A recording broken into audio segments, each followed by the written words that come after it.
माझा भारत देश हा कृषीप्रधान देश आहे.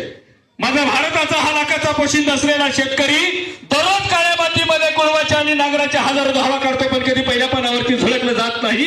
पण साध्या 20x22 यार्डाच्या मैदानावरती 100 धावा काढल्या की पहिल्या पानावरती फोटो सहित झळकलं जातं. हे माझ्या देशाचं दुर्दैव आहे. पण तरीही लहानांपासून मोठ्यांपर्यंत आवडीनं खेळ पाहतात तो क्रिकेटचा खेळ. आणि त्यातल्या त्यात भारत आणि पाकिस्तान मध्ये मॅच लागावी, मॅच रंगात यावी, तहान भूक हरवून आम्ही टीव्हीच्या समोर बसलेलो आहे. आणि तरीही माझ्या देशातला जो या ठिकाणी देवदत्त म्हणून क्रिकेटच्या मैदानावरचा समजला जाणारा सचिन तेंडुलकर, आणि या सचिन तेंडुलकरमुळे जगामध्ये माझ्या देशाचं नाव कानाकोपऱ्यात पोहोचलं. आणि हाच देवदूत जोपर्यंत या ठिकाणी मैदानावरती खेळण्यासाठी उभा आहे तोपर्यंत आम्हाला भीती नसते, कारण आम्हीच जिंकतोय. कारण मैदानावरती आमचे 2 तगडे फलंदाज आहेत, ते म्हणजे सचिन तेंडुलकर आणि सेहवाग. सचिन तेंडुलकर खेळण्यासाठी उभा आहे, छातीचे ठोके वाढत आहेत. काय करावं, मॅच रंगात आलेली आहे. प्रतिस्पर्धी गोलंदाजी टाकतोय, फलंदाजी करतोय, तेवढ्यात बॅट मधून सरळ षटकार मारला जातोय आणि हुर्रे म्हणून नकळतपणे आमच्या मनातली भावना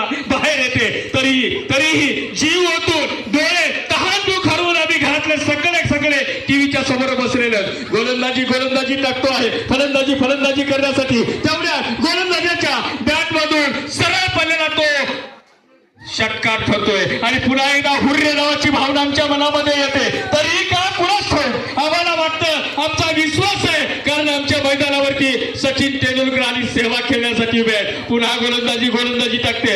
एकीकडे हे 2 फलंदाज मैदानावरती उभे आहेत आणि तरीही आम्हाला वाटतं आम्हीच जिंकणार. पण का कुणास ठाऊक तरीही आमच्या हृदयाची ठोके या ठिकाणी वाढायला लागलेले आहेत. एकमेकाला कुणीही घरात बोलत नाही, कारण आमचा प्रतिस्पर्धी या ठिकाणी खेळण्यासाठी उभा आहे. आणि तेवढ्यात गोलंदाजी टाकलेली आहे आणि सेहवागच्या बॅट मधून निघालेला सरळ तो चौकार ठरतोय. पण का कुणास ठाऊक आम्हाला वाटतं आम्हीच जिंकणार. पण तरीही आमच्या चेहऱ्यावरचा भाव मात्र बदलत नाहीये. काय होतंय कुणास ठाऊक, कसं काय आहे काही कळत नाही. पण तरीही या ठिकाणी गोलंदाजी टाकली आणि सचिन तेंडुलकरच्या चेंडू निघालेला चेंडू सरळ व्यापार